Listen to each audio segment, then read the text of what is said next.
Imagínese que su hogar está a 150 millones de kilómetros de la Tierra.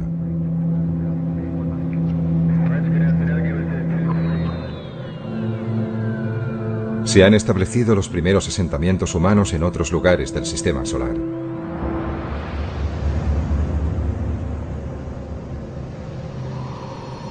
Y usted es uno de los pioneros. Usted vive y morirá allí.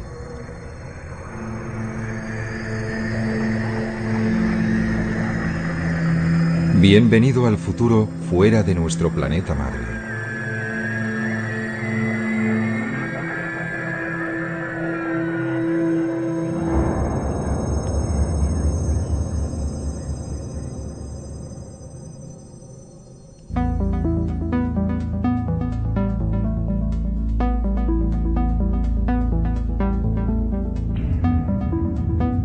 Estamos en el año 2050. La Luna está ya muy poblada por seres humanos, viviendo bajo su superficie y en cráteres cubiertos con una cúpula que permite vivir y respirar.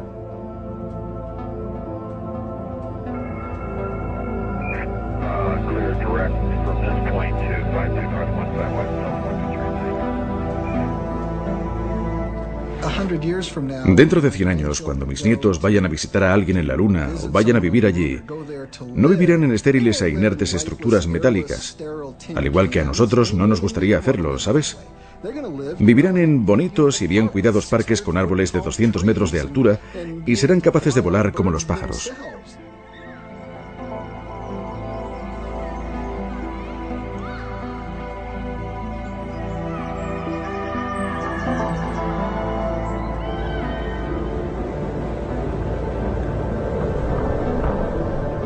La vida importada de la Tierra está comenzando a arraigar en un planeta donde no ha llovido desde hace casi 4.000 millones de años. Ahora imaginemos Marte. Allí la naturaleza, tal como la encontramos, es estéril, pero nosotros tenemos la oportunidad de introducir la vida. Por eso, cuando pienso cómo es Marte en la actualidad, pienso en un mundo hermoso y muy interesante que me gustaría estudiar con profundidad. Pero cuando imagino Marte con vida, encuentro que es aún más interesante y más valioso en un sentido mucho más profundo.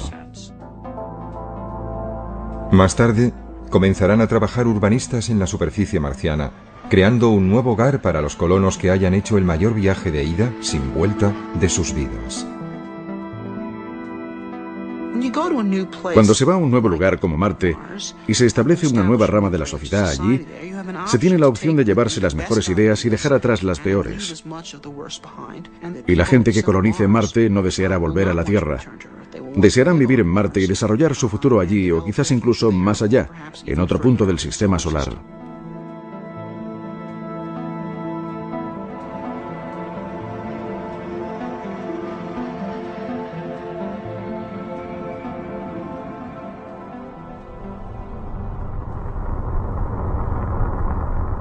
A finales del verano del año 1976, dos sondas idénticas llamadas Viking se posaron sobre Marte.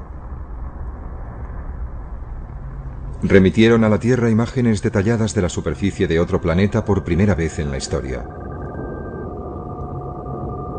Aunque no encontraron las huellas de vida que habían ido a buscar, la misión Viking completó con éxito diversos experimentos sobre el suelo y el aire marcianos. Fue todo un triunfo científico. Sin embargo, Christopher McKay es un biólogo de la NASA que cree que la ciencia espacial es tan solo una manera de prepararse para algo mucho más importante. Se habla a menudo sobre la explotación del espacio como si su único objetivo fuera científico. Desde ese punto de vista, ciertamente enviar naves tripuladas no es un proyecto rentable. Podemos conseguir mejores datos científicos con robots y sondas automáticas. Pero creo que eso sería errar el tiro. ¿Para qué estamos haciendo ciencia? ¿Por qué estamos explorando científicamente el espacio? Bueno, yo creo que forma parte de una actividad humana mucho más amplia, de un proyecto humano mucho más ambicioso de tratar de anticiparse a los futuros asentamientos humanos fuera de nuestro mundo.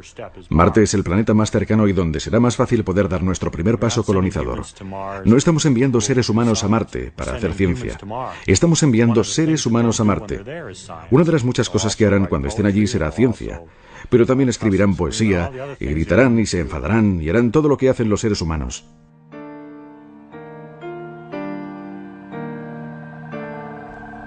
La misión Viking fue diseñada para durar tan solo 3 meses, pero sus módulos orbitales y de aterrizaje enviaron un enorme flujo de datos durante 6 años, incluyendo más de 50.000 fotografías que cubrían el 97% de la superficie de Marte.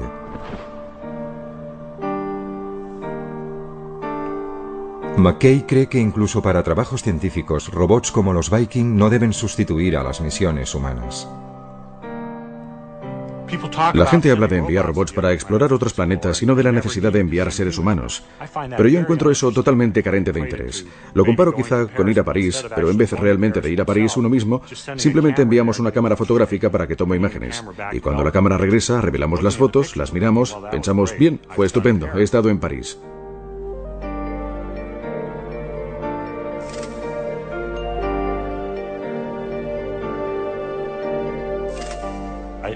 Pienso que es la presencia humana. La experiencia humana es parte de la motivación para ir, y los seres humanos desearán ir a estos otros mundos.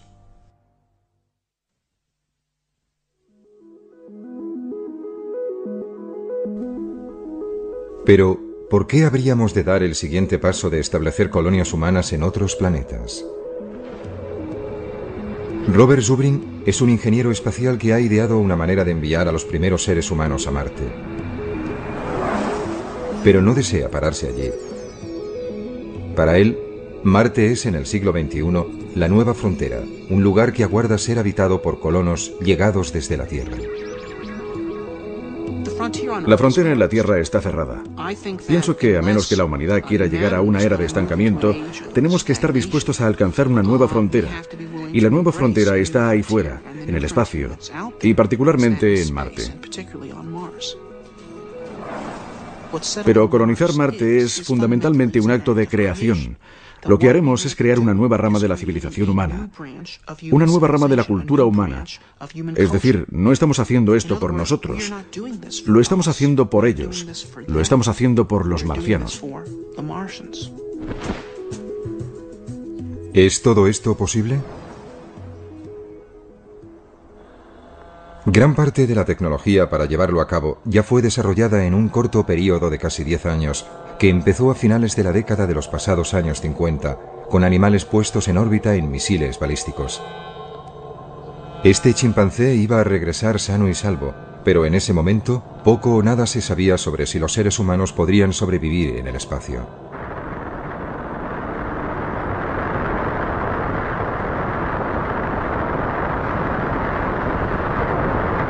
Entonces, a principios de la década de los 60, el presidente estadounidense John Kennedy creyó que el premio más grande del decenio estaba a su alcance.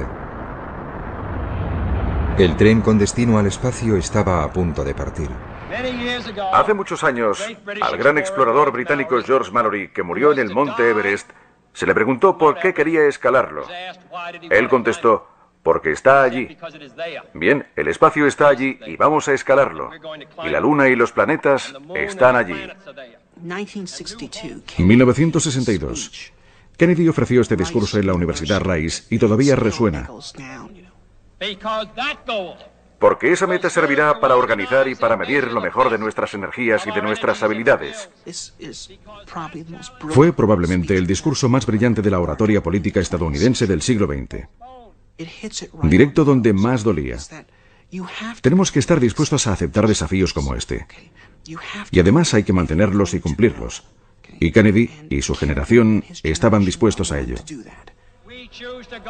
Hemos elegido ir a la Luna. Hemos elegido ir a la Luna.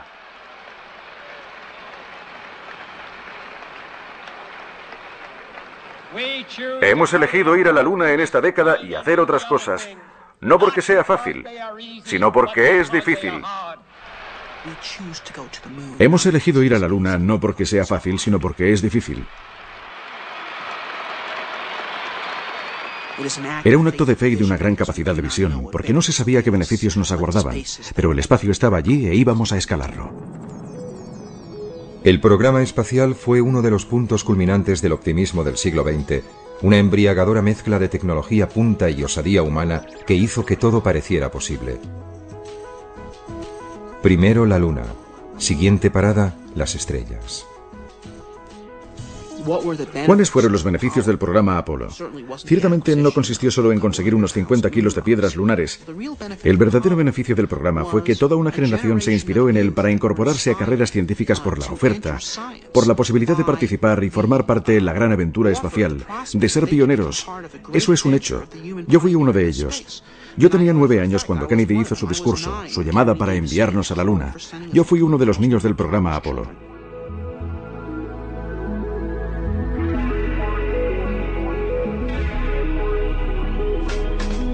La ambición humana se embarcó a bordo de los cohetes más potentes jamás construidos. Y otros niños del Apolo hacían volar su imaginación, impulsada por un nuevo futuro en el espacio. Niños como Marshall Savage. Para mí, creo que el momento clave que permitió pensar en que el hombre podría viajar por el espacio se produjo con el primer sobrevuelo orbital alrededor de la Luna. Eso me impresionó, en cierto modo, incluso más que el aterrizaje en la Luna, porque representaba la idea de que aquellos astronautas habían sido los primeros hombres en salir al espacio exterior. Habían abandonado la Tierra. No era un simple vuelo en órbita. Estaban allí, en el espacio profundo. ¡Feliz cumpleaños, mamá!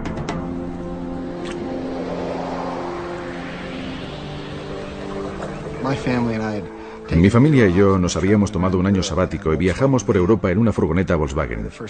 Creo que fuimos la primera familia yuppie que también fue hippie de toda la historia. Estábamos en Nochebuena de 1968, en la isla de Rodas. Un tiempo horrible, lloviendo a cántaros, y el exterior absolutamente oscuro.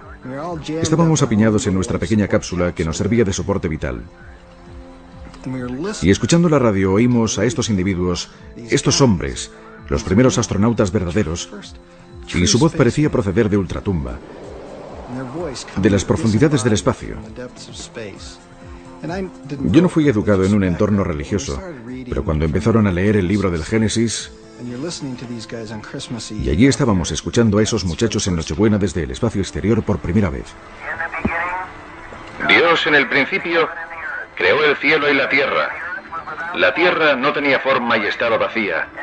Las tinieblas cubrían el abismo y el Espíritu de Dios se desplazaba sobre las aguas.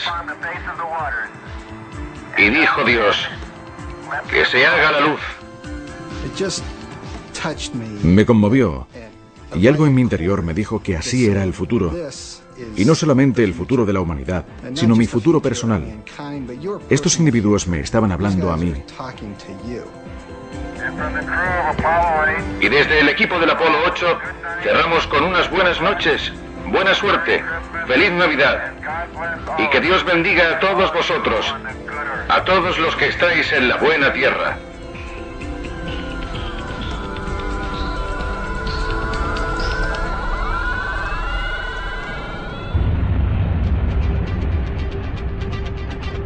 Al partir el Apolo 11 hacia la Luna, el 16 de julio de 1969, el monte Everest de Kennedy estaba a punto de ser conquistado apenas 8 años después de que se anunciara la carrera hacia la superficie de la Luna.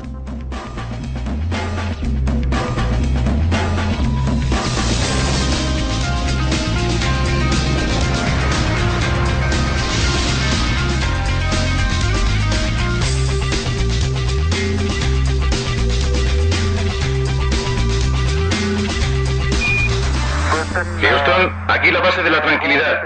El Águila ha aterrizado.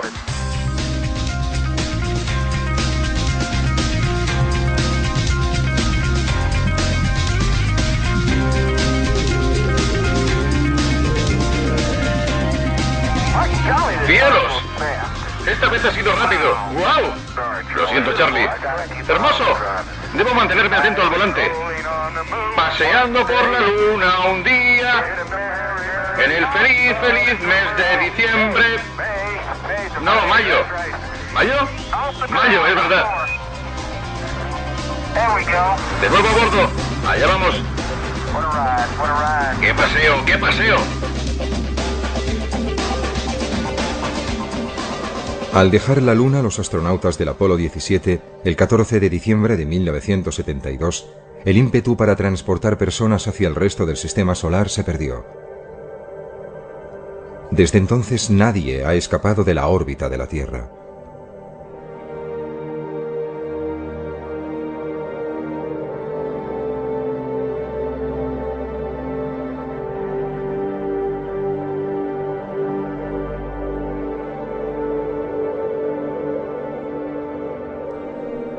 Deberíamos estar ya en Marte. Si hubiéramos continuado el programa espacial en la misma línea que el programa Apolo de finales de los 60, hubiéramos llegado a Marte en 1981. Teníamos ya la capacidad para colonizar la Luna entonces. Teníamos el 85% de la capacidad que necesitábamos para establecer personas en Marte, y entonces se quemaron las naves. Es como si Colón hubiera vuelto al Nuevo Mundo habiendo hecho el descubrimiento y Fernando e Isabel le dijeran, bueno, ¿y qué? ¡Quemad las naves!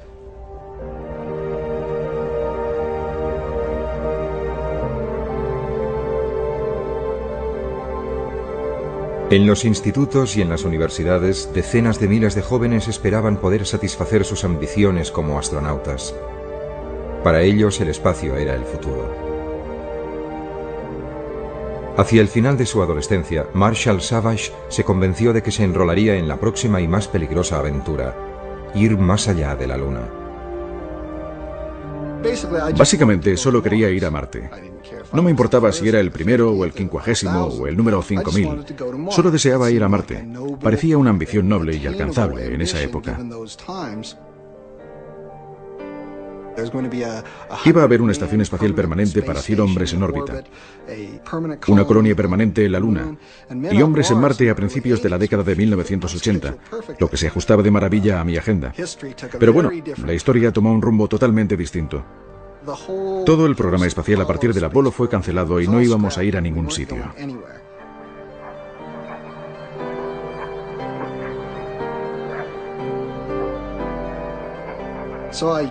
Por tanto, yo no sabía a dónde ir ni cómo, por lo que acabé en una especie de pequeña universidad en Pensilvania llamada Swarthmore, desilusionado con la idea inicial y buscando algo nuevo.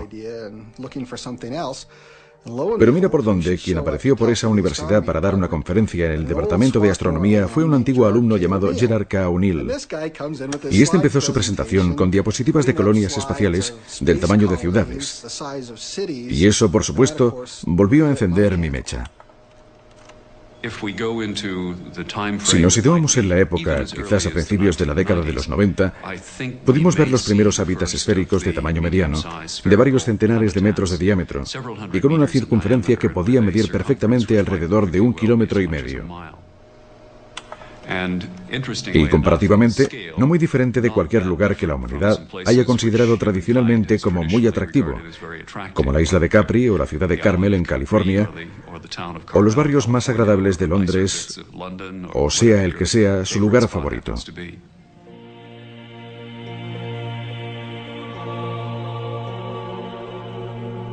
Gerard K. O'Neill fue un profesor de física brillante y respetado en la Universidad de Princeton, en New Jersey. Pero su esposa, Tosha, recuerda cómo comenzó su pasión por las colonias espaciales en las clases que impartía a estudiantes que no tenían apenas conocimientos científicos. Él enseñaba un nuevo curso para estudiantes que no estaban realmente interesados en la física, pero que tenían que pasar obligatoriamente este curso, que fue denominado Física para Poetas. Mientras los primeros hombres aterrizaban en la Luna en 1969, O'Neill comenzaba casi como una broma a hacer a sus estudiantes una pregunta acerca de abandonar la Tierra.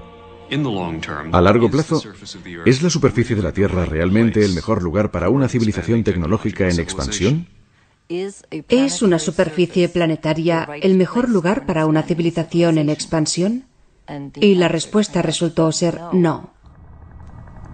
Gerard O'Neill quería construir sus ciudades espaciales en una órbita entre la Tierra y la Luna. Él denominó este lugar la Alta Frontera. Pero primero, él debía conseguir que su idea fuera tomada en serio. Tardaría 5 años y casi sucedería por accidente tras una reunión en Princeton.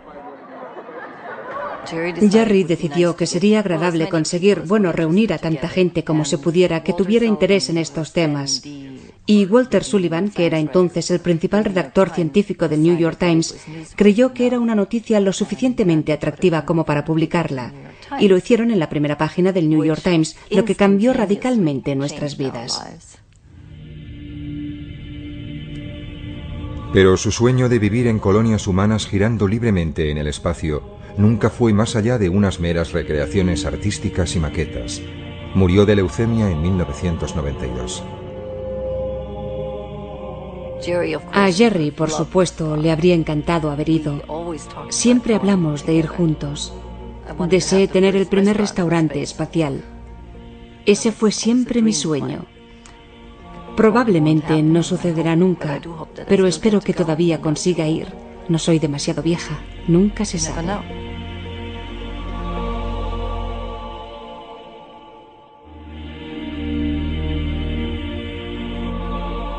30 años después de que O'Neill propusiera por primera vez las colonias espaciales en órbita, emergió una nueva idea, la de la terraformación, o modelar los planetas hasta que puedan llegar a albergar seres humanos. Marshall Savage cree que nuestro deseo de colonizar otros mundos y de hacerlos similares al nuestro está inculcado en la psique humana. Los seres humanos están programados con una necesidad y amor profundo hacia la belleza natural y el esplendor del planeta Tierra. Sus árboles, sus flores, sus cascadas, sus pájaros, sus mariposas. Estas son las cosas que realmente nos conmueven. Y también es lo que caracterizará la experiencia humana de la colonización espacial de aquí en adelante. Y lo que asombrará a la gente, creo, es cuán natural y similar a la Tierra como un paraíso será esa forma de vida.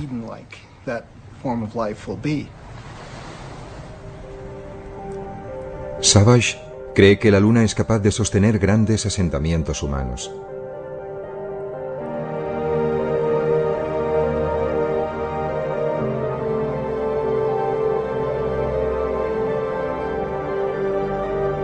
Pero ¿cómo creamos un mundo similar a la Tierra para que viva la gente en un lugar tan estéril y sin atmósfera como es la Luna?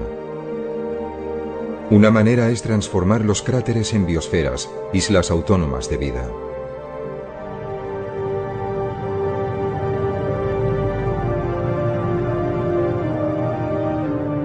Bajo bóvedas hechas de silicio y de agua, habría oasis de vida vegetal importados de la Tierra.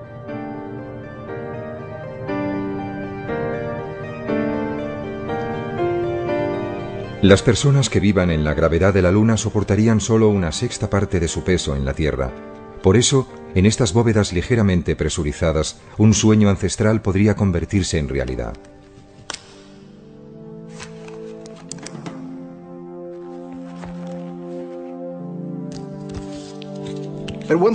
Con una sexta parte de la gravedad, un ser humano puede volar con su propio impulso. Al ponerse y ajustarse unas alas de seda, se podría despegar desde la rama de cualquiera de esos gigantescos árboles. Incluso se podrían utilizar nuestras propias alas y, aleteando nuestros propios brazos, propulsarnos realmente a través del aire como enormes pájaros.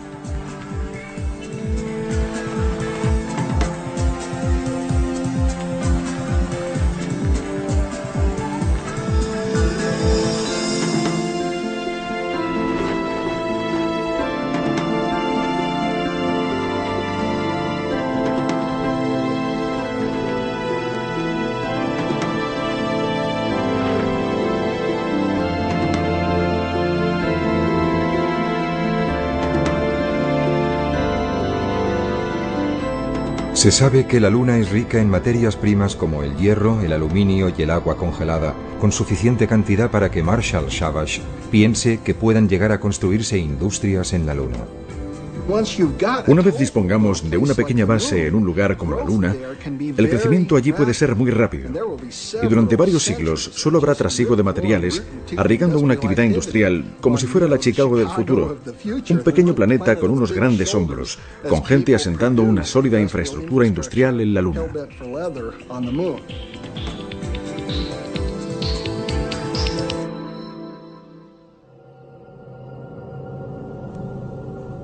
Más allá de la Luna, el primer candidato para ser colonizado es Marte, pero es un mundo complicado.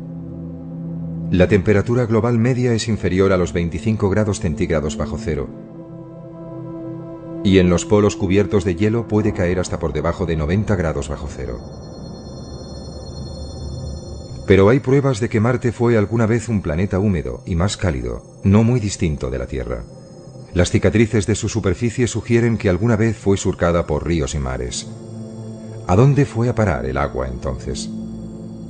Un poco de ella se halla aprisionada en los dos casquetes polares, pero también pudiera ser que existiera atrapada bajo su superficie. Marte tiene también otros ingredientes que harían posible una terraformación, y no solo en el interior de algunas cúpulas, sino en el planeta entero. Marte tiene todos los recursos necesarios para albergar la vida en su superficie. De alguna manera, hay carbono, dióxido de carbono, agua. Ahora está congelada, pero ya idearemos cómo derretirla. Hay nitrógeno, luz solar. Todos los recursos precisos para sustentar la vida están disponibles, y quizá incluso para hacer un planeta independiente económicamente. Y el desafío siguiente es calentar el planeta y hacer que estos elementos pasen de su estado congelado actual en la superficie a la atmósfera de nuevo. Y hemos aprendido cómo hacerlo eso en la Tierra. Estamos lanzando a la atmósfera gases que provocan el efecto invernadero de manera miles de veces más efectiva que el dióxido de carbono y que crean un manto alrededor de la Tierra que la mantiene caliente. Ahora en la Tierra eso quizás no es una buena idea, pero en Marte es justo lo que necesitamos para calentar ese mundo, para derretir su hielo y para lanzar todos esos elementos de nuevo a la atmósfera. Para fabricar estos gases se necesita carbono, hidrógeno, cloro y flúor. Todos estos elementos pueden estar disponibles en Marte.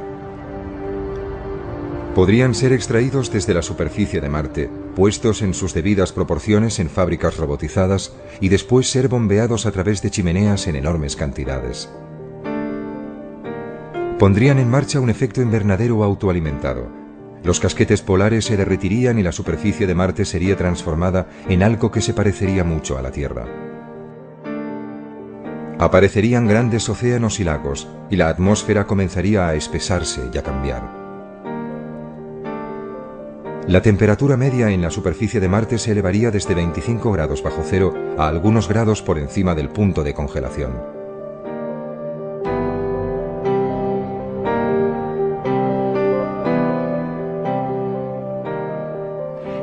Calentándolo un poco, de modo que hubiera agua en la superficie y una atmósfera más densa. Se podría entonces introducir ecosistemas muy simples, no muy diferentes de los ecosistemas que existen hoy en las regiones árticas y antárticas. Poco más que algas brotarían en la superficie de Marte como primera vida vegetal. Pero sería la avanzadilla para lograr el verdor de Marte. Nuestros cálculos sugieren que Marte podría calentarse con una atmósfera bastante densa en unos 100 años. Es un proceso notablemente eficiente una vez que comencemos a atrapar energía solar. Y como la atmósfera será más densa y el planeta será más cálido, se podrían introducir formas avanzadas de vida más sofisticadas. Y Marte reproduciría la historia evolutiva de la Tierra, solo que mucho más rápidamente porque se apoyaría en la biología terrestre para impulsarse.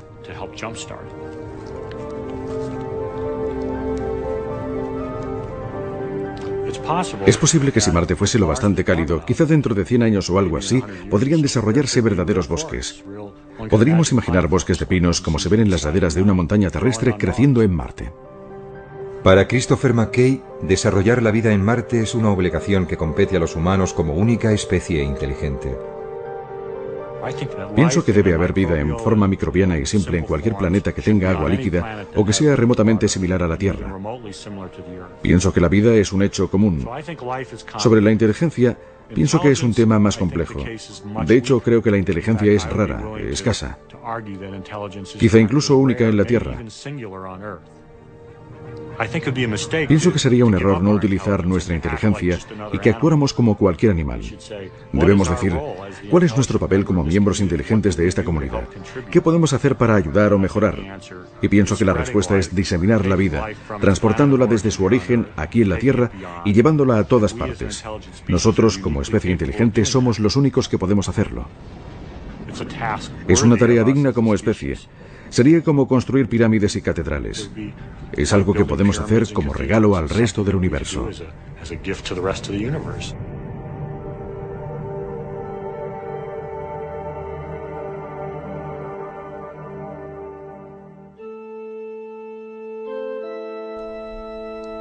Marte sería como todas las fronteras a las que los seres humanos han hecho frente, desafiante, acogedora, peligrosa. Pero ¿qué es lo que podría motivar a una gran cantidad de personas para emprender un viaje que podría durar un año a un frío y lejano planeta? Una respuesta se puede encontrar entre las reliquias de la historia reciente de los Estados Unidos.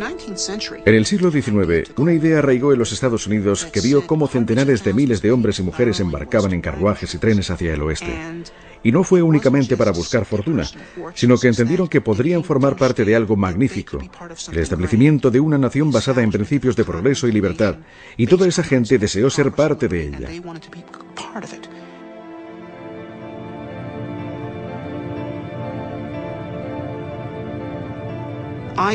Creo que cuando llegue a ser tecnológicamente posible colonizar Marte, tal como creo que sucederá en breve, habrá un gran número de personas dispuestas a participar, independientemente de las dificultades que conlleve.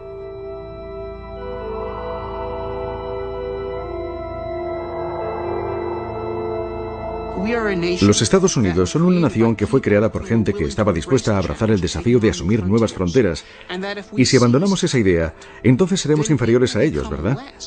Y esa es la receta para la desintegración y el derrumbamiento. Eso es algo que no podemos permitirnos hacer.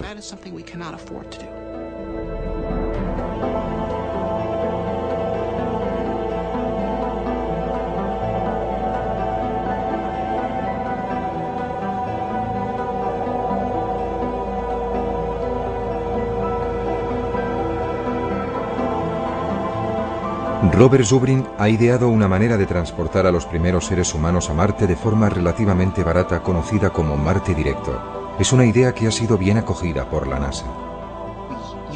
Utilizaríamos la misma técnica para explorar Marte que la que utilizaron los pioneros en la Tierra, que es viajar ligeros y vivir de la propia Tierra. Primer lanzamiento. Enviaremos a Marte un vehículo con capacidad de regresar a la Tierra, pero sin nadie en su interior. Tras 8 meses de viaje, llegaría a Marte.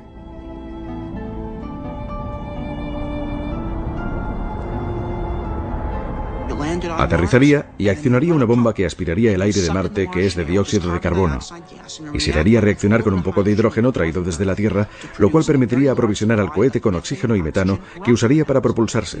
Así tendríamos ahora un vehículo completamente aprovisionado de combustible para volver a la Tierra, esperándonos en la superficie de Marte. Si entonces enviáramos a la siguiente tripulación, como el vehículo de vuelta ya les estaría esperando en Marte, no sería preciso que se desplazaran en esas gigantescas naves galácticas de combate. Aterrizarían en Marte cerca del vehículo de regreso, lo utilizarían como su hogar durante 1 año y medio, y al final de ese tiempo se introducirían en el vehículo, despegarían y viajarían directamente de nuevo a la Tierra. Abandonarían su propia estación en Marte, por lo que cada vez que tuviera lugar un viaje, se agregaría otro habitáculo a la base y gradualmente iríamos construyendo el primer establecimiento humano en un mundo nuevo.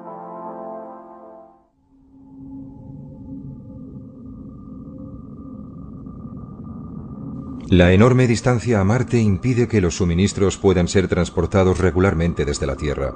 Por eso, los primeros colonos deberán excavar para extraer materiales de construcción, almacenar agua, fabricar oxígeno y hacer crecer su alimento directamente de Marte. Pero pronto dominarían las técnicas para vivir de la Tierra.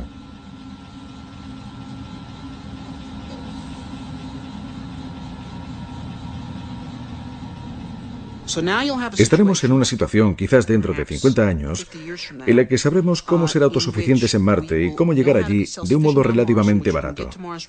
Y en ese punto creo que comenzará la inmigración a gran escala.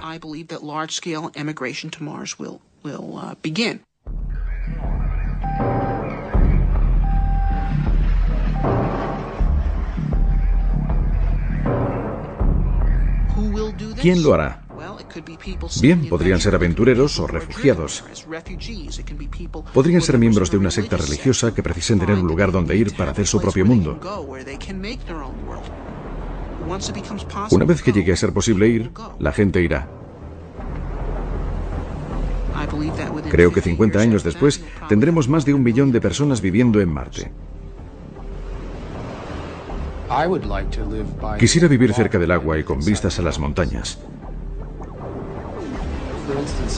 Por ejemplo, en la orilla de la cuenca Elas, estaríamos al lado de una masa de agua similar a los grandes lagos o al Mediterráneo. Y justo al lado estaría toda una cordillera de montañas hacia el oeste.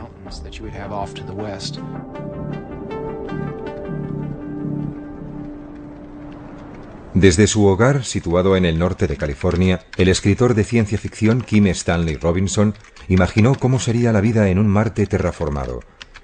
Pero la inspiración para sus novelas procede de las imágenes emitidas por la sonda Viking de unas tierras desoladas y áridas. Me interesó de Marte su aspecto salvaje. Estoy interesado en pasar tiempo en las montañas por encima del arbolado y en los desiertos del oeste americano. Por eso, cuando llegaran los primeros datos de las Viking, lo que mostraron es un Marte con un paisaje espectacular. Y estas características despertaron mi interés y pensé que sería un gran lugar para ir de acampada con mi mochila. Viking reveló que Marte era como el sueño de un turista. El Valle Marineris es un abismo de 4.000 kilómetros de largo y hasta 8 kilómetros de profundidad, 200 kilómetros de ancho y más de 10 veces mayor que el Gran Cañón del Colorado. El Olympus Mons es un volcán extinto que se eleva 25 kilómetros sobre los llanos circundantes. Es casi 3 veces más alto que el monte Everest.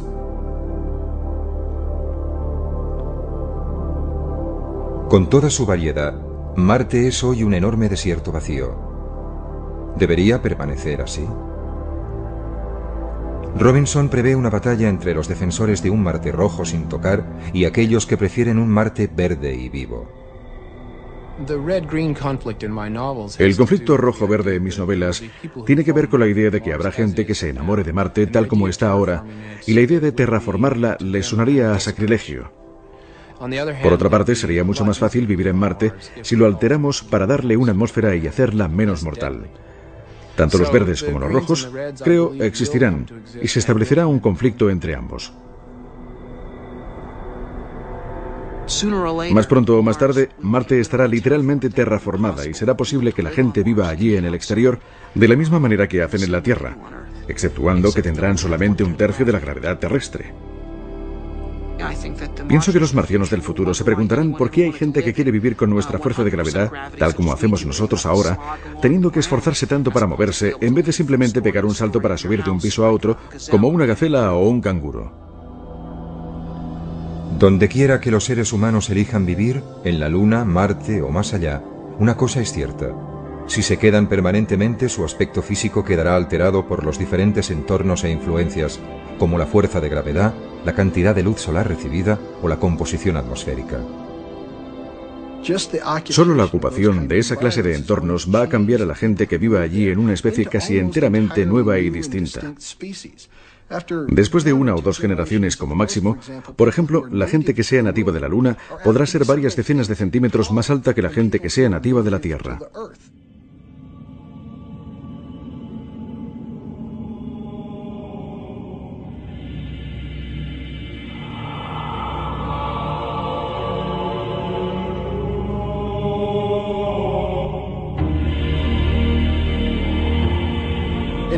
Si no les importa sufrir la considerable molestia de mantener la infraestructura esquelética y muscular que se necesita para soportar la gravedad terrestre y básicamente decir, bueno, vivo en la Luna. Y ¿sabe? Nunca me voy a desplazar a la Tierra excepto en vídeo o mediante dispositivos oculares holográficos. Voy a ser un selenita. Bueno, estas personas van a ser muy altas y muy delgadas, con una musculatura mínima, y después de cierto número de generaciones podemos encontrarnos literalmente con que los genotipos han evolucionado en una dirección propia diferente.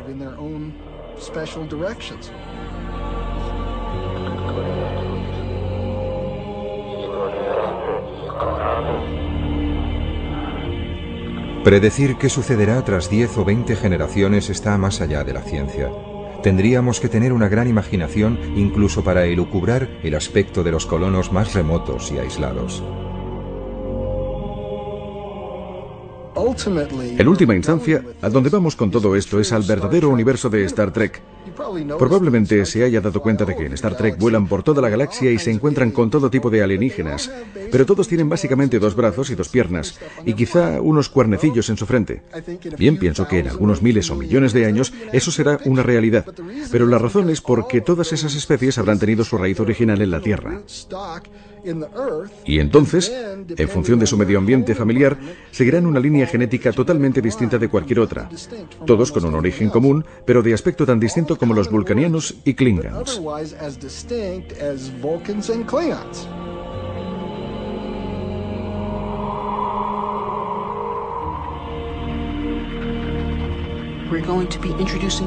Vamos a introducir variaciones en la especie humana. La Tierra se ha quedado muy pequeña para mantener la diversidad de la cultura humana. En la naturaleza, la diversidad es la llave de la supervivencia de la especie. Y creo que así es como el hombre pervivirá y ampliará su diversidad, al diseminarse por todo el cosmos.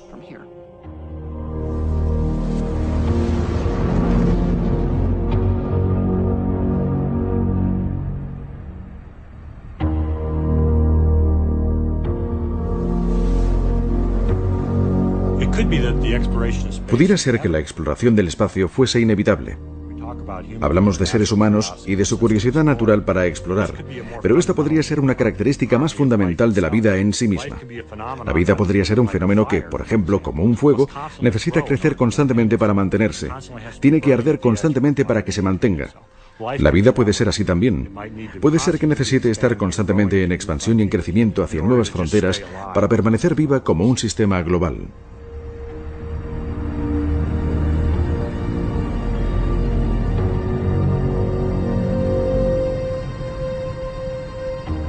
¿En qué estamos pensando los humanos? ¿Cuál es nuestro gran reto?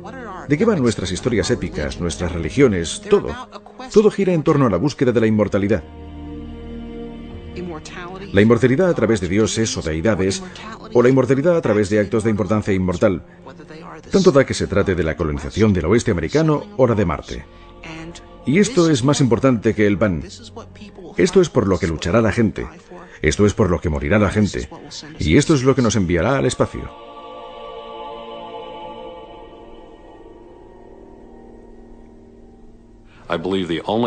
Creo que la única manera de salir al espacio es haciendo el espacio rentable. Si se desea ir al espacio para quedarse, tiene que ser una empresa rentable. En Steamboat Springs, Colorado, Estados Unidos, Jim Benson está planeando cómo ganar dinero gracias al espacio. En 1990 o 1991, mientras leía el Washington Post, vi un pequeño artículo. Se había encontrado un asteroide, El Dorado, y resultó ser una bola sólida de acero inoxidable valorada en $80 billones. Y pensé, bien, si este asteroide vale $80 billones, debo averiguar si hay más como él. Casi 500 asteroides han sido descubiertos hasta ahora pasando cerca de la órbita de la Tierra. Poco se sabe sobre ellos, pero todos podrían ser inmensamente ricos en minerales. Los asteroides metálicos me fascinaron porque tienen concentraciones muy altas de oro y de todos los metales del grupo del platino. Pero es extremadamente difícil extraer el metal de ellos. Llegaríamos a una montaña de acero inoxidable y resultaría casi imposible hacerla pedazos o excavarla. Pero Benson se dio cuenta de que algunos asteroides contenían algo incluso más valioso que los metales preciosos, el hielo, que podría convertirse en agua e hidrógeno que sirvieran de combustible para cohetes en el espacio exterior. Sin el elevadísimo coste de transportar el combustible desde la Tierra, la colonización del espacio sería una empresa más realista.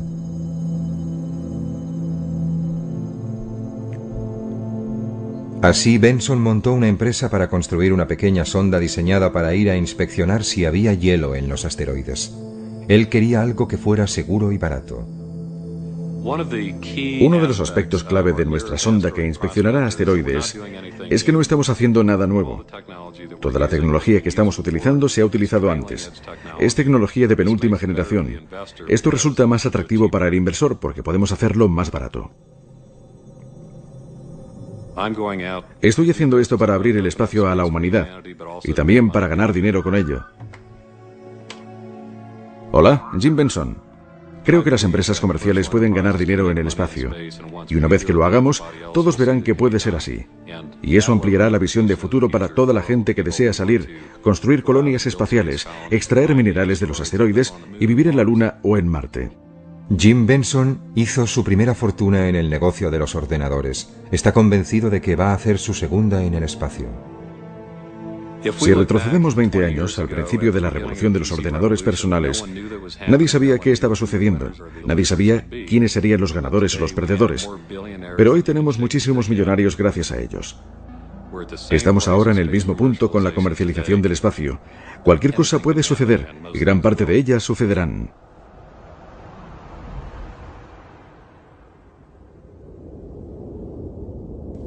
¿Hay límites a la distancia hasta donde se puede llegar para colonizar el espacio? Los límites verdaderos pueden no estar basados en la tecnología, sino en nuestra propia mortalidad. Simplemente no podríamos vivir el tiempo suficiente para llegar más allá de nuestro propio sistema solar. Pero incluso esto podría superarse si pudiéramos diseñar algo lo suficientemente rápido. No estoy seguro de dónde está la frontera de las limitaciones humanas. Creo que viajar a las estrellas es posible. Entendemos la ciencia fundamental que es precisa para crear una nave interestelar. Entendemos las reacciones de fusión que nos proporcionarán la forma básica de energía que, una vez que hayamos resuelto la ingeniería de cómo fabricarla, permitirá que desarrollemos naves que sean capaces de viajar a quizás una décima parte de la velocidad de la luz. Pero incluso con una nave que viajara a esa velocidad se tardaría más de 40 años en llegar al sistema estelar más cercano. Pienso que hay un límite realista en los términos que hacen factible un viaje interestelar. Mírenlo de esta manera. Lo más rápido que han viajado los seres humanos ha sido durante el programa Apolo. A esa velocidad tardaríamos 1 millón de años en llegar a la estrella más cercana. Así es necesario alcanzar velocidades mucho más grandes, porque si no tardaremos milenios enteros en llegar al sistema estelar más cercano. Existen propuestas en ciencia ficción para hacerlo, construyendo esas naves mundo gigantescas con miles de personas que viven en comunidades autosuficientes durante millares de años. Pero si lo hiciéramos así, le garantizo que para cuando llegáramos a la estrella más cercana, una nueva civilización se habría desarrollado ya en ella, en esa nueva estrella, poblada por gente que salió mucho antes desde la Tierra, usando la capacidad industrial de nuestro planeta para construir cohetes de antimateria o algo realmente bueno que se desplazara al 50% de la velocidad de la luz. Llegarían en 8 años, habrían construido una nueva civilización solar mientras la nave inicial seguiría en su viaje de ida. Así, en el momento en que llegaran y salieran de la nave mundo, aparecerían como anticuadísimos seres como Rip Van Winkle, solo útiles para ser entrevistados en programas de televisión matinal. Ese sería su único impacto en esa civilización solar. Así que si no puede ir lo suficientemente rápido, mejor quédese en casa. De 1969 a 1972, solo unos pocos elegidos dejaron la Tierra. 6 misiones Apolo aterrizaron en la Luna. Tan solo 12 astronautas estadounidenses. ¡Oh, qué lugar! ¡Qué vista! ¿Verdad, John? Es absolutamente irreal.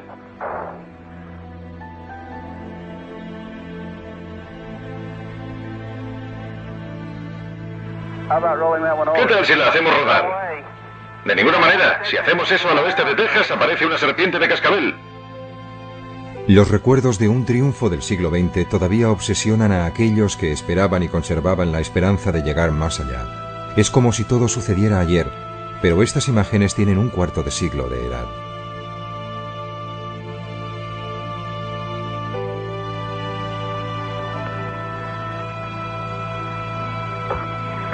No, papá lo pegará.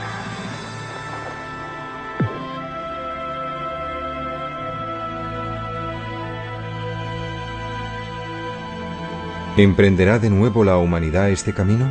¿Y esta vez lo continuará? Las estrellas están a nuestro alcance. Si no nos rendimos ahora, y si decidimos ser una civilización que viaje por el espacio,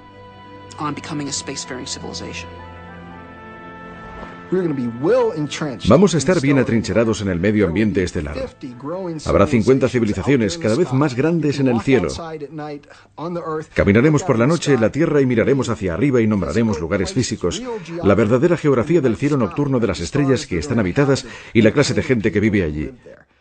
Y eso va a suceder en apenas la cantidad de tiempo que nos separa de las ondas Viking.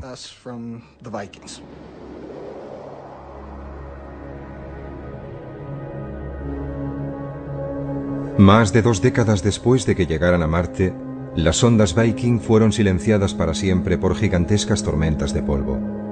Si no tiene lugar la colonización humana del espacio, las sondas Viking se convertirán en solitarios monumentos conmemorativos de un sueño fracasado.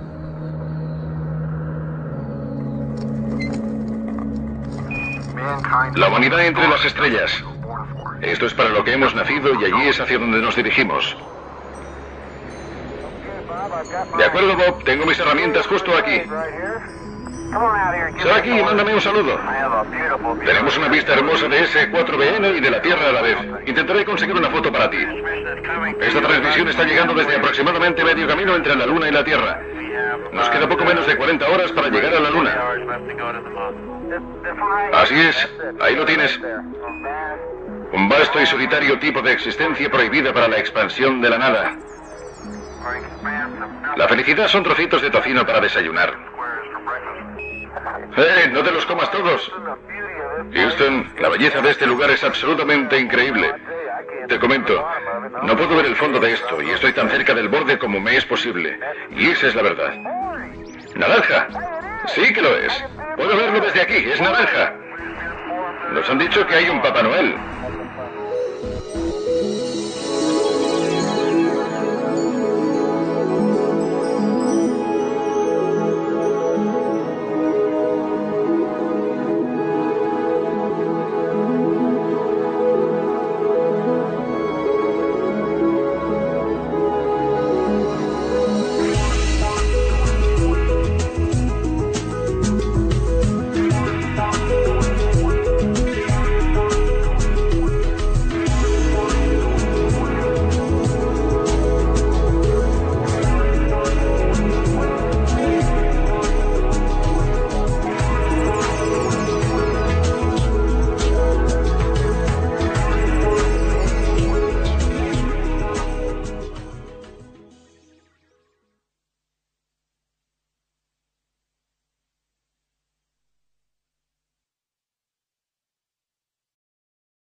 Imagínese que su hogar está a 150 millones de kilómetros de la Tierra.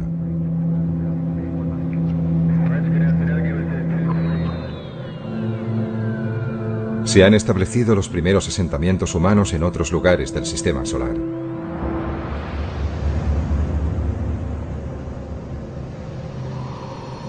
Y usted es uno de los pioneros. Usted vive y morirá allí.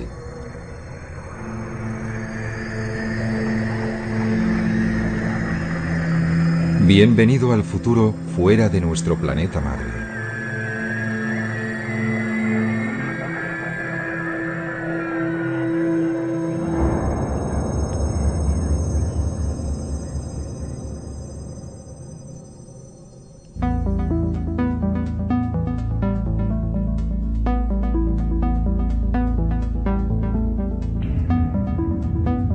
Estamos en el año 2050. La Luna está ya muy poblada por seres humanos, viviendo bajo su superficie y en cráteres cubiertos con una cúpula que permite vivir y respirar.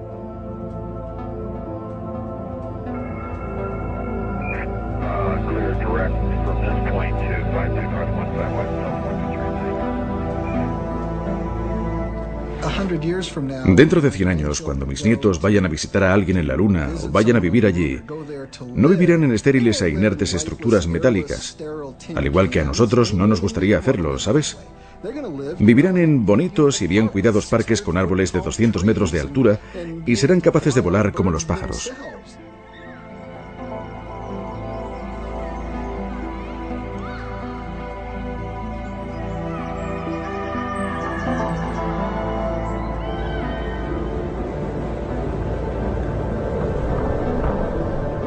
La vida importada de la Tierra está comenzando a arraigar en un planeta donde no ha llovido desde hace casi 4.000 millones de años. Ahora imaginemos Marte. Allí la naturaleza tal como la encontramos es estéril, pero nosotros tenemos la oportunidad de introducir la vida. Por eso, cuando pienso cómo es Marte en la actualidad, pienso en un mundo hermoso y muy interesante que me gustaría estudiar con profundidad. Pero cuando imagino Marte con vida, encuentro que es aún más interesante y más valioso en un sentido mucho más profundo. Más tarde, comenzarán a trabajar urbanistas en la superficie marciana, creando un nuevo hogar para los colonos que hayan hecho el mayor viaje de ida, sin vuelta, de sus vidas.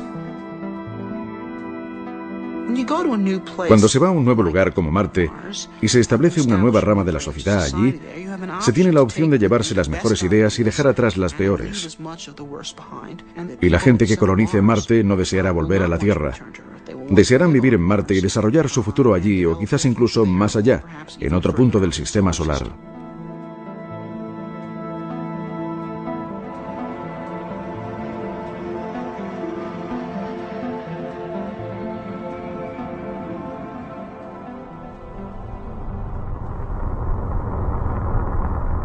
A finales del verano del año 1976, dos sondas idénticas llamadas Viking se posaron sobre Marte.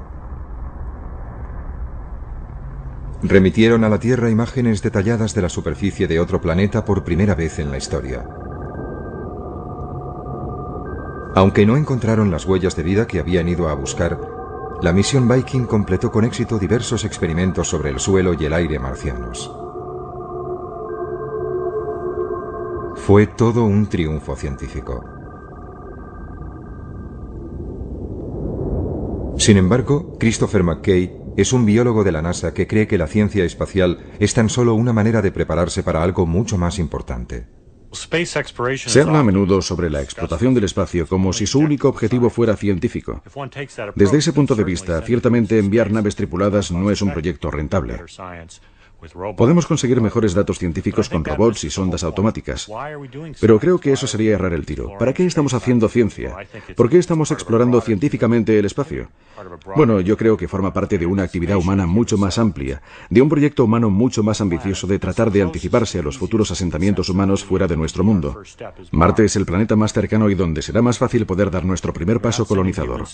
No estamos enviando seres humanos a Marte para hacer ciencia. Estamos enviando seres humanos a Marte. Una de las muchas cosas que harán cuando estén allí será ciencia, pero también escribirán poesía, y gritarán y se enfadarán y harán todo lo que hacen los seres humanos.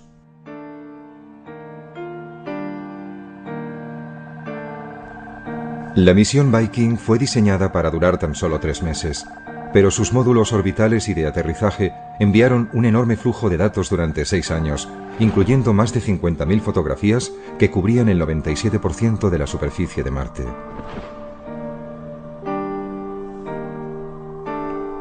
McKay cree que incluso para trabajos científicos, robots como los Viking no deben sustituir a las misiones humanas. La gente habla de enviar robots para explorar otros planetas y no de la necesidad de enviar seres humanos. Pero yo encuentro eso totalmente carente de interés. Lo comparo quizá con ir a París, pero en vez realmente de ir a París uno mismo, simplemente enviamos una cámara fotográfica para que tome imágenes. Y cuando la cámara regresa, revelamos las fotos, las miramos, pensamos, bien, fue estupendo, he estado en París.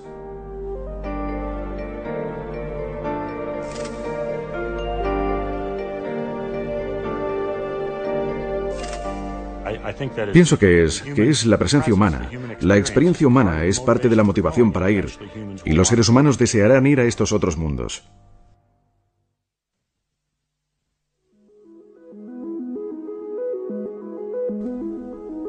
Pero, ¿por qué habríamos de dar el siguiente paso de establecer colonias humanas en otros planetas?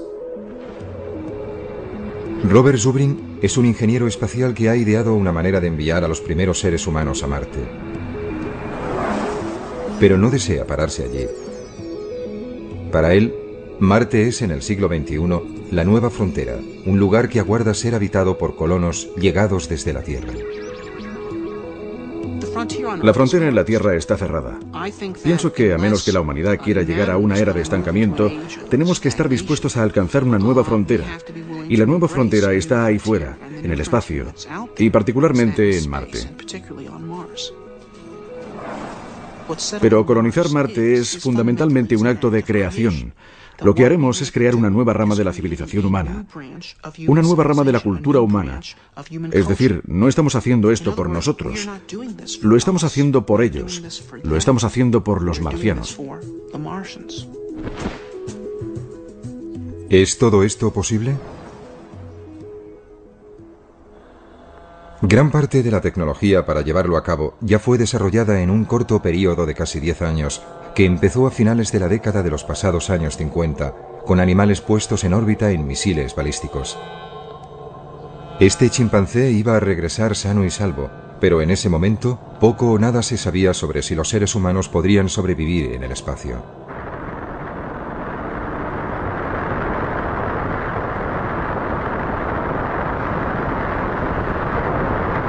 Entonces, a principios de la década de los 60, el presidente estadounidense John Kennedy creyó que el premio más grande del decenio estaba a su alcance. El tren con destino al espacio estaba a punto de partir. Hace muchos años, al gran explorador británico George Mallory, que murió en el monte Everest, se le preguntó por qué quería escalarlo.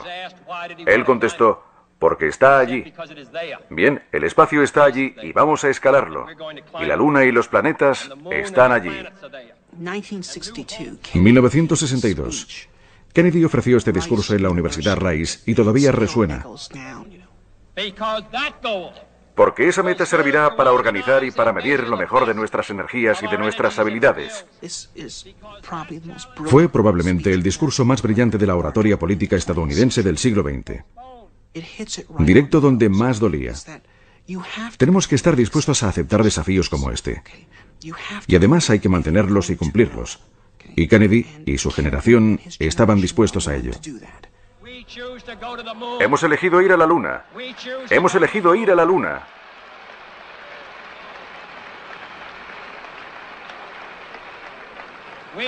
Hemos elegido ir a la Luna en esta década y hacer otras cosas.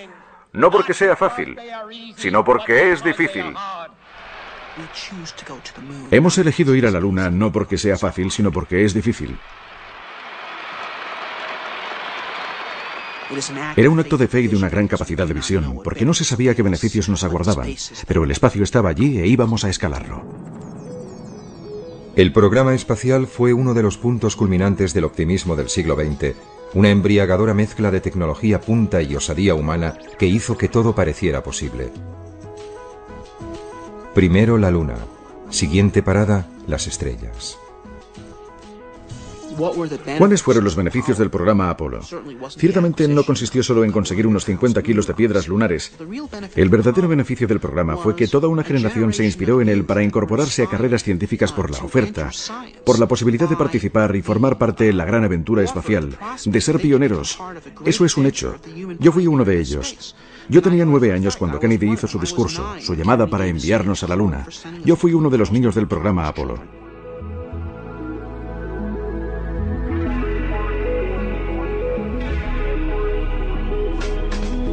La ambición humana se embarcó a bordo de los cohetes más potentes jamás construidos. Y otros niños del Apolo hacían volar su imaginación, impulsada por un nuevo futuro en el espacio. Niños como Marshall Savage. Para mí, creo que el momento clave que permitió pensar en que el hombre podría viajar por el espacio se produjo con el primer sobrevuelo orbital alrededor de la Luna. Eso me impresionó, en cierto modo, incluso más que el aterrizaje en la Luna, porque representaba la idea de que aquellos astronautas habían sido los primeros hombres en salir al espacio exterior. Habían abandonado la Tierra. No era un simple vuelo en órbita. Estaban allí, en el espacio profundo. ¡Feliz cumpleaños, mamá!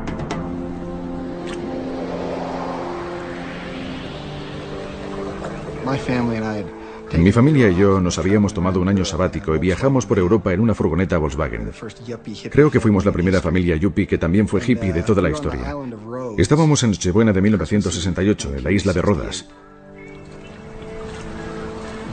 Un tiempo horrible, lloviendo a cántaros, y el exterior absolutamente oscuro. Estábamos apiñados en nuestra pequeña cápsula que nos servía de soporte vital. Y escuchando la radio oímos a estos individuos, estos hombres, los primeros astronautas verdaderos, y su voz parecía proceder de ultratumba, de las profundidades del espacio. Yo no fui educado en un entorno religioso, pero cuando empezaron a leer el libro del Génesis, y allí estábamos escuchando a esos muchachos en Nochebuena desde el espacio exterior por primera vez. Dios en el principio Creó el cielo y la tierra. La tierra no tenía forma y estaba vacía. Las tinieblas cubrían el abismo y el Espíritu de Dios se desplazaba sobre las aguas. Y dijo Dios, que se haga la luz. Me conmovió y algo en mi interior me dijo que así era el futuro. Y no solamente el futuro de la humanidad, sino mi futuro personal. Estos individuos me estaban hablando a mí. Y desde el equipo del Apolo 8 cerramos con unas buenas noches, buena suerte, feliz Navidad. Y que Dios bendiga a todos vosotros, a todos los que estáis en la buena tierra.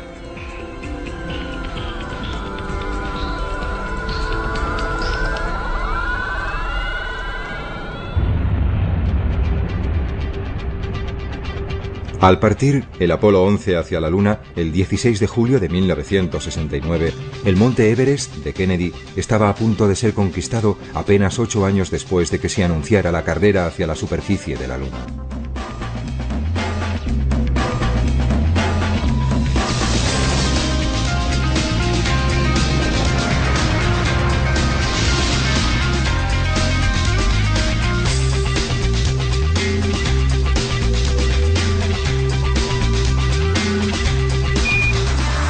Houston, aquí la base de la tranquilidad.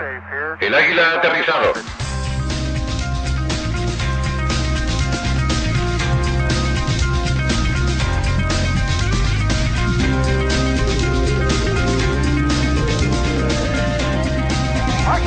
¡Cielos! Esta vez ha sido rápido. ¡Wow! Lo siento, Charlie. Hermoso. Debo mantenerme atento al volante. Paseando por la luna un día, en el feliz, feliz mes de diciembre. No, mayo. ¿Mayo? Mayo, es verdad. De nuevo a bordo. Allá vamos. ¡Qué paseo, qué paseo! Al dejar la Luna, los astronautas del Apolo 17, el 14 de diciembre de 1972, el ímpetu para transportar personas hacia el resto del sistema solar se perdió.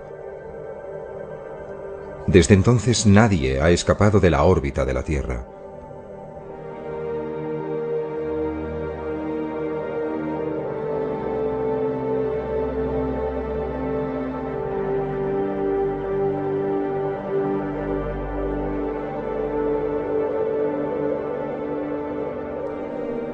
Deberíamos estar ya en Marte. Si hubiéramos continuado el programa espacial en la misma línea que el programa Apolo de finales de los 60, hubiéramos llegado a Marte en 1981. Teníamos ya la capacidad para colonizar la Luna entonces. Teníamos el 85% de la capacidad que necesitábamos para establecer personas en Marte, y entonces se quemaron las naves. Es como si Colón hubiera vuelto al Nuevo Mundo habiendo hecho el descubrimiento y Fernando e Isabel le dijeran, bueno, ¿y qué? ¿Quemad las naves?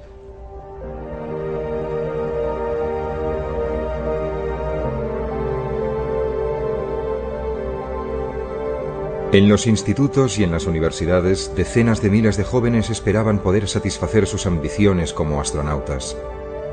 Para ellos el espacio era el futuro. Hacia el final de su adolescencia, Marshall Savage se convenció de que se enrolaría en la próxima y más peligrosa aventura, ir más allá de la Luna. Básicamente solo quería ir a Marte. No me importaba si era el primero o el 50º o el número 5000. Solo deseaba ir a Marte. Parecía una ambición noble y alcanzable en esa época. Iba a haber una estación espacial permanente para 100 hombres en órbita, una colonia permanente en la Luna y hombres en Marte a principios de la década de 1980, lo que se ajustaba de maravilla a mi agenda. Pero bueno, la historia tomó un rumbo totalmente distinto. Todo el programa espacial a partir del Apolo fue cancelado y no íbamos a ir a ningún sitio.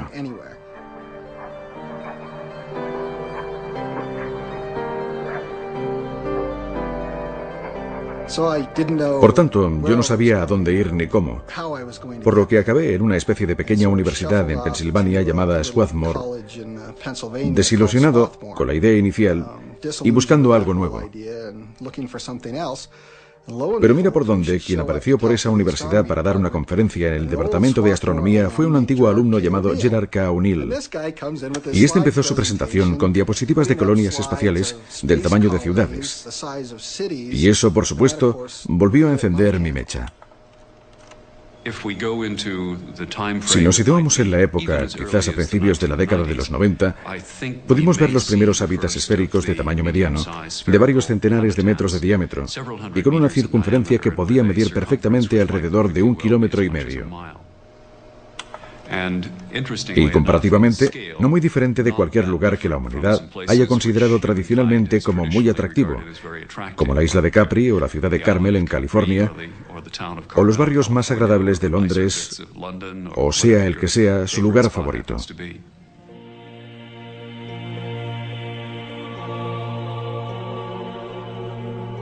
Gerard K. O'Neill fue un profesor de física brillante y respetado en la Universidad de Princeton en New Jersey. Pero su esposa, Tosha, recuerda cómo comenzó su pasión por las colonias espaciales en las clases que impartía a estudiantes que no tenían apenas conocimientos científicos. Él enseñaba un nuevo curso para estudiantes que no estaban realmente interesados en la física, pero que tenían que pasar obligatoriamente este curso, que fue denominado Física para Poetas. Mientras los primeros hombres aterrizaban en la Luna en 1969, O'Neill comenzaba casi como una broma a hacer a sus estudiantes una pregunta acerca de abandonar la Tierra. A largo plazo, ¿es la superficie de la Tierra realmente el mejor lugar para una civilización tecnológica en expansión? ¿Es una superficie planetaria el mejor lugar para una civilización en expansión? Y la respuesta resultó ser no.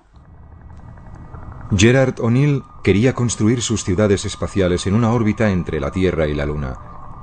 Él denominó este lugar la Alta Frontera. Pero primero, él debía conseguir que su idea fuera tomada en serio.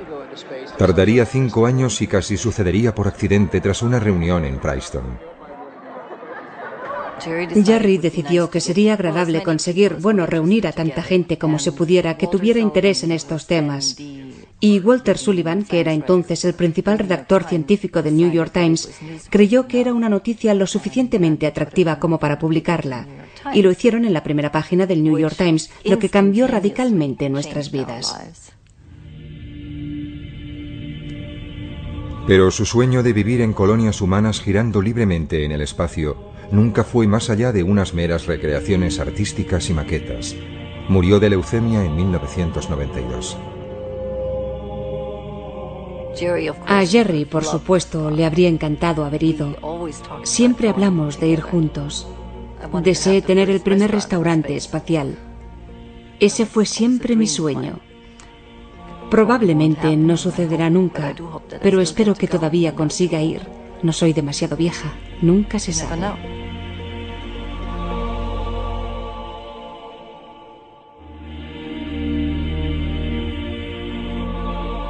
30 años después de que O'Neill propusiera por primera vez las colonias espaciales en órbita, emergió una nueva idea, la de la terraformación, o modelar los planetas hasta que puedan llegar a albergar seres humanos.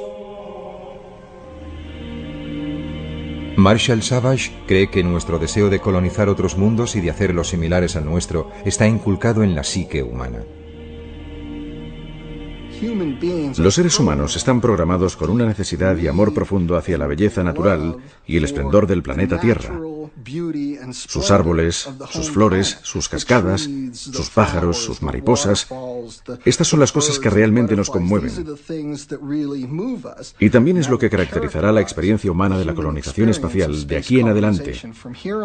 Y lo que asombrará a la gente, creo, es cuán natural y similar a la Tierra como un paraíso será esa forma de vida.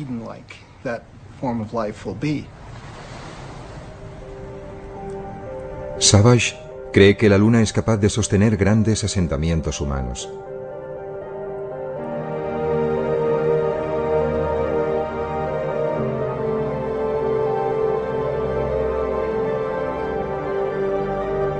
Pero ¿cómo creamos un mundo similar a la Tierra para que viva la gente en un lugar tan estéril y sin atmósfera como es la Luna? Una manera es transformar los cráteres en biosferas, islas autónomas de vida.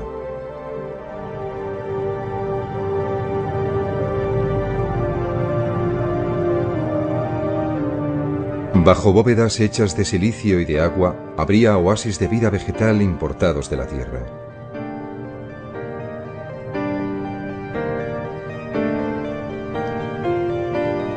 Las personas que vivan en la gravedad de la Luna soportarían solo una sexta parte de su peso en la Tierra. Por eso, en estas bóvedas ligeramente presurizadas, un sueño ancestral podría convertirse en realidad.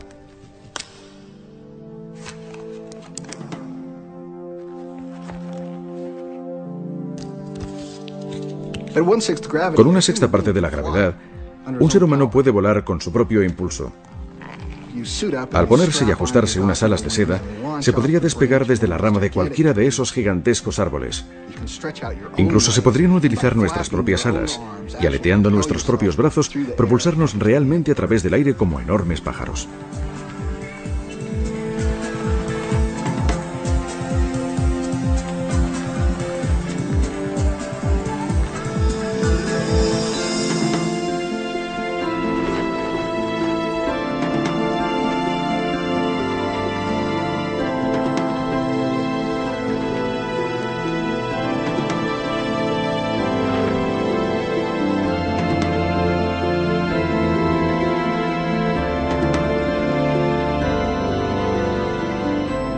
Se sabe que la Luna es rica en materias primas como el hierro, el aluminio y el agua congelada, con suficiente cantidad para que Marshall Shavash piense que puedan llegar a construirse industrias en la Luna. Una vez dispongamos de una pequeña base en un lugar como la Luna, el crecimiento allí puede ser muy rápido. Y durante varios siglos solo habrá trasiego de materiales, arriesgando una actividad industrial como si fuera la Chicago del futuro. Un pequeño planeta con unos grandes hombros, con gente asentando una sólida infraestructura industrial en la Luna.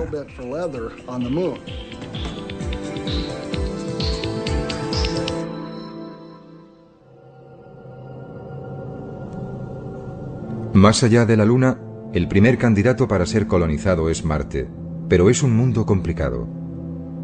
La temperatura global media es inferior a los 25 grados centígrados bajo cero.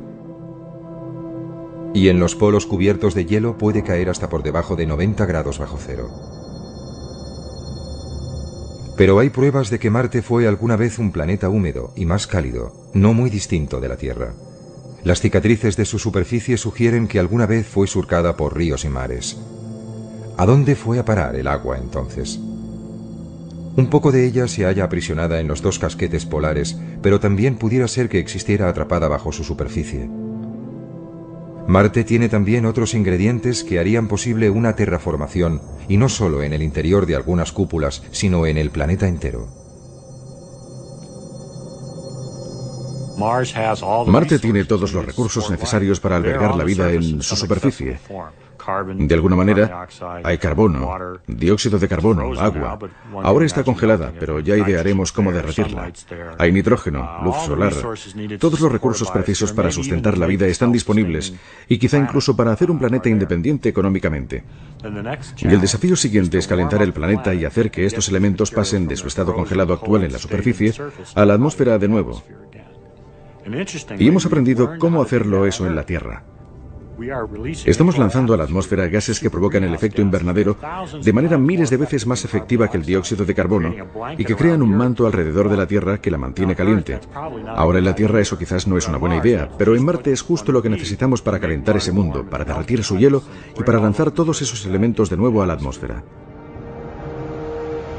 Para fabricar estos gases se necesita carbono, hidrógeno, cloro y flúor. Todos estos elementos pueden estar disponibles en Marte. Podrían ser extraídos desde la superficie de Marte, puestos en sus debidas proporciones en fábricas robotizadas y después ser bombeados a través de chimeneas en enormes cantidades. Pondrían en marcha un efecto invernadero autoalimentado. Los casquetes polares se derretirían y la superficie de Marte sería transformada en algo que se parecería mucho a la Tierra. Aparecerían grandes océanos y lagos, y la atmósfera comenzaría a espesarse y a cambiar. La temperatura media en la superficie de Marte se elevaría desde 25 grados bajo cero a algunos grados por encima del punto de congelación.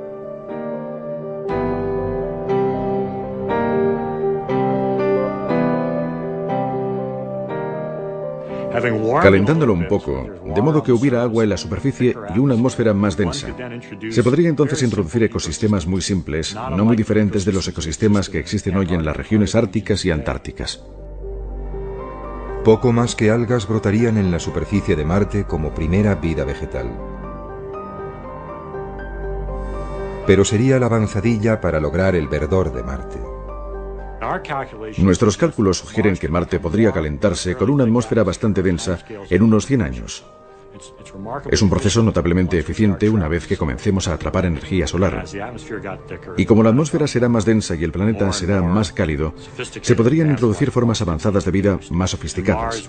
Y Marte reproduciría la historia evolutiva de la Tierra, solo que mucho más rápidamente porque se apoyaría en la biología terrestre para impulsarse.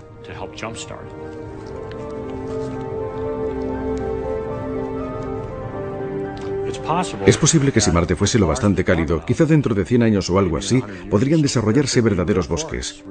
Podríamos imaginar bosques de pinos como se ven en las laderas de una montaña terrestre creciendo en Marte.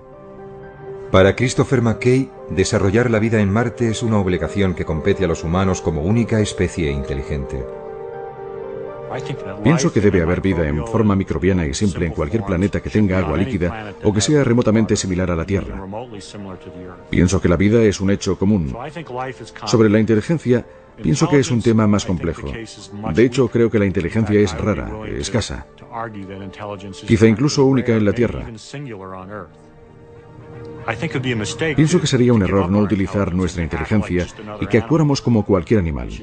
Debemos decir, ¿cuál es nuestro papel como miembros inteligentes de esta comunidad? ¿Qué podemos hacer para ayudar o mejorar? Y pienso que la respuesta es diseminar la vida, transportándola desde su origen aquí en la Tierra y llevándola a todas partes. Nosotros, como especie inteligente, somos los únicos que podemos hacerlo. Es una tarea digna como especie.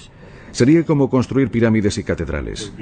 Es algo que podemos hacer como regalo al resto del universo.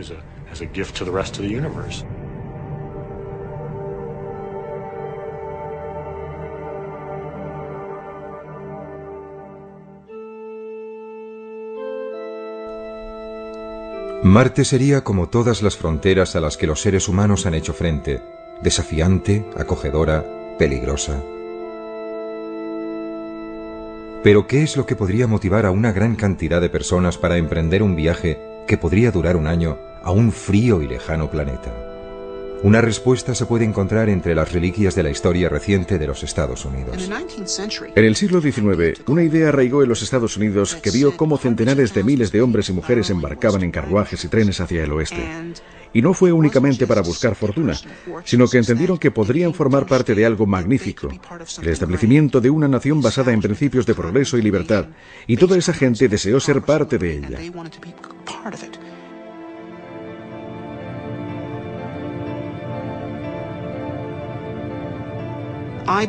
Creo que cuando llegue a ser tecnológicamente posible colonizar Marte, tal como creo que sucederá en breve, habrá un gran número de personas dispuestas a participar, independientemente de las dificultades que conlleve.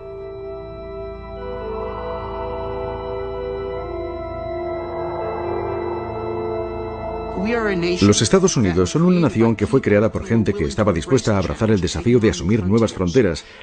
Y si abandonamos esa idea, entonces seremos inferiores a ellos, ¿verdad? Y esa es la receta para la desintegración y el derrumbamiento. Eso es algo que no podemos permitirnos hacer.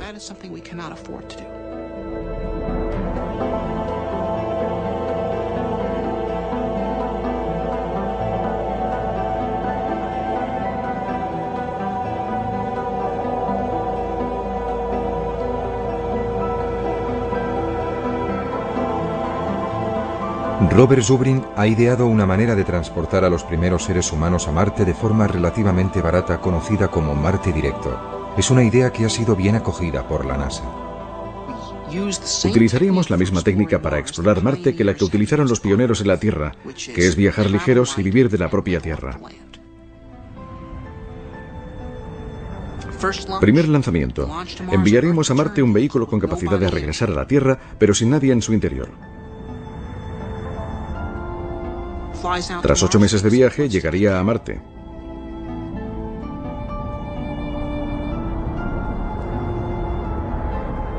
Aterrizaría y accionaría una bomba que aspiraría el aire de Marte, que es de dióxido de carbono, y se le haría reaccionar con un poco de hidrógeno traído desde la Tierra, lo cual permitiría aprovisionar al cohete con oxígeno y metano que usaría para propulsarse. Así tendríamos ahora un vehículo completamente aprovisionado de combustible para volver a la Tierra, esperándonos en la superficie de Marte. Si entonces enviáramos a la siguiente tripulación, como el vehículo de vuelta ya les estaría esperando en Marte, no sería preciso que se desplazaran en esas gigantescas naves galácticas de combate. Aterrizarían en Marte cerca del vehículo de regreso, lo utilizarían como su hogar durante 1 año y medio, y al final de ese tiempo se introducirían en el vehículo, despegarían y viajarían directamente de nuevo a la Tierra. Abandonarían su propia estación en Marte, por lo que cada vez que tuviera lugar un viaje, se agregaría otro habitáculo a la base y gradualmente iríamos construyendo el primer establecimiento humano en un mundo nuevo.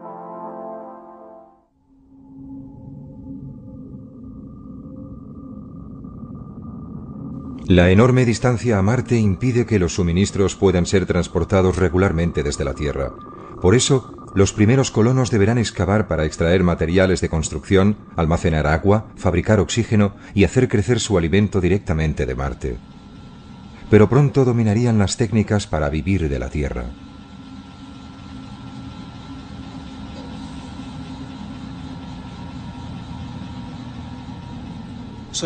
Estaremos en una situación, quizás dentro de 50 años, en la que sabremos cómo ser autosuficientes en Marte y cómo llegar allí de un modo relativamente barato.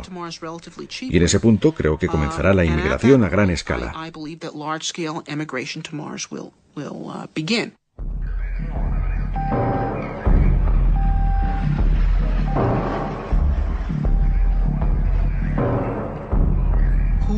¿Quién lo hará? Bien, podrían ser aventureros o refugiados. Podrían ser miembros de una secta religiosa que precisen tener un lugar donde ir para hacer su propio mundo. Una vez que llegue a ser posible ir, la gente irá. Creo que 50 años después tendremos más de 1 millón de personas viviendo en Marte. Quisiera vivir cerca del agua y con vistas a las montañas. Por ejemplo, en la orilla de la cuenca Elas, estaríamos al lado de una masa de agua similar a los grandes lagos o al Mediterráneo. Y justo al lado estaría toda una cordillera de montañas hacia el oeste.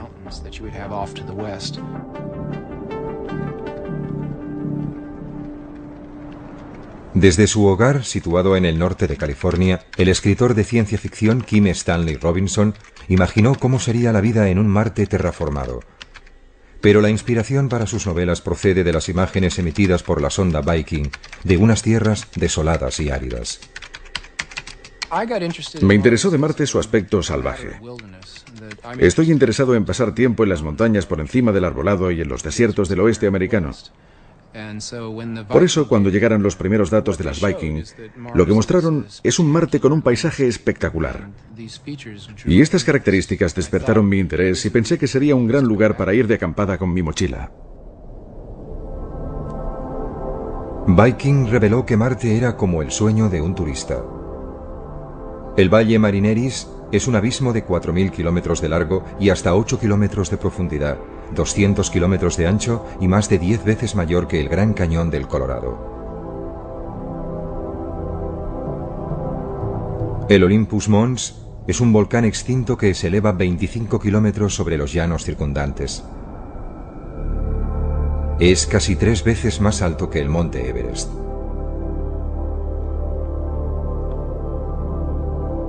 Con toda su variedad, Marte es hoy un enorme desierto vacío. ¿Debería permanecer así? Robinson prevé una batalla entre los defensores de un Marte rojo sin tocar y aquellos que prefieren un Marte verde y vivo.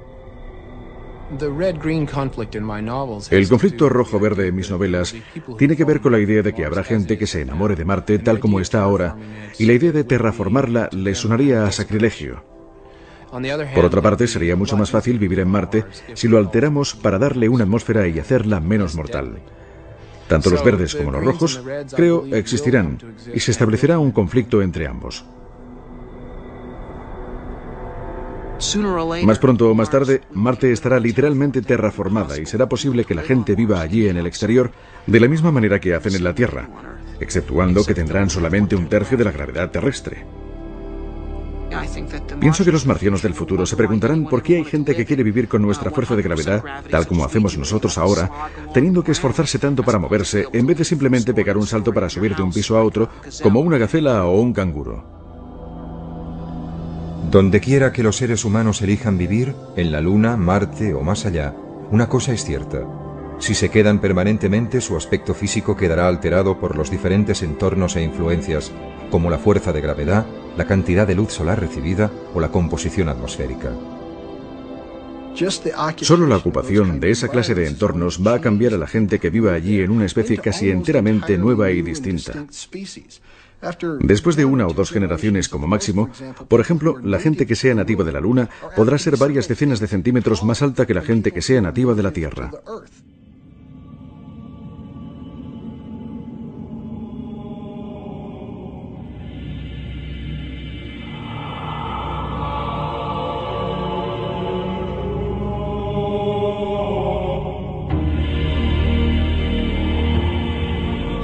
Si no les importa sufrir la considerable molestia de mantener la infraestructura esquelética y muscular que se necesita para soportar la gravedad terrestre, y básicamente decir, bueno, vivo en la Luna. Y ¿sabe? Nunca me voy a desplazar a la Tierra excepto en vídeo o mediante dispositivos oculares holográficos. Voy a ser un selenita. Bueno, estas personas van a ser muy altas y muy delgadas, con una musculatura mínima, y después de cierto número de generaciones podemos encontrarnos literalmente con que los genotipos han evolucionado en una dirección propia diferente.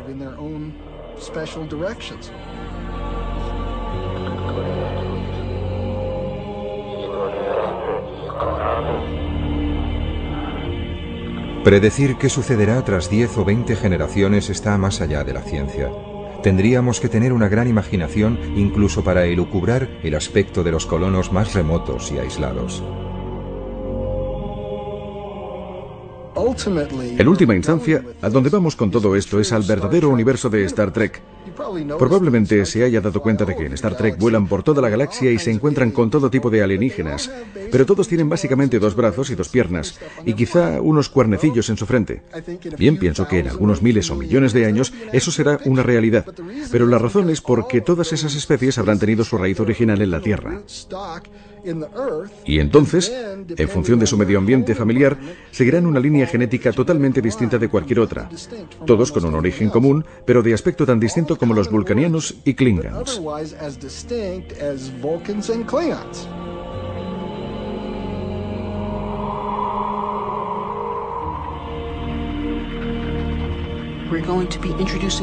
Vamos a introducir variaciones en la especie humana. La Tierra se ha quedado muy pequeña para mantener la diversidad de la cultura humana. En la naturaleza, la diversidad es la llave de la supervivencia de la especie. Y creo que así es como el hombre pervivirá y ampliará su diversidad, al diseminarse por todo el cosmos.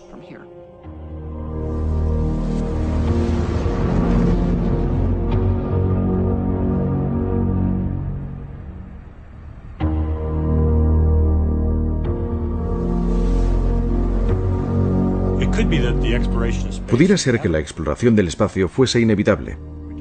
Hablamos de seres humanos y de su curiosidad natural para explorar, pero esta podría ser una característica más fundamental de la vida en sí misma. La vida podría ser un fenómeno que, por ejemplo, como un fuego, necesita crecer constantemente para mantenerse. Tiene que arder constantemente para que se mantenga. La vida puede ser así también. Puede ser que necesite estar constantemente en expansión y en crecimiento hacia nuevas fronteras para permanecer viva como un sistema global.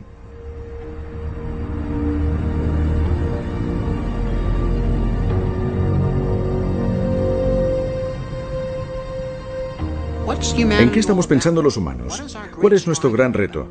¿De qué van nuestras historias épicas, nuestras religiones, todo? Todo gira en torno a la búsqueda de la inmortalidad. La inmortalidad a través de dioses o deidades, o la inmortalidad a través de actos de importancia inmortal. Tanto da que se trate de la colonización del oeste americano o la de Marte. Y esto es más importante que el pan. Esto es por lo que luchará la gente. Esto es por lo que morirá la gente. Y esto es lo que nos enviará al espacio.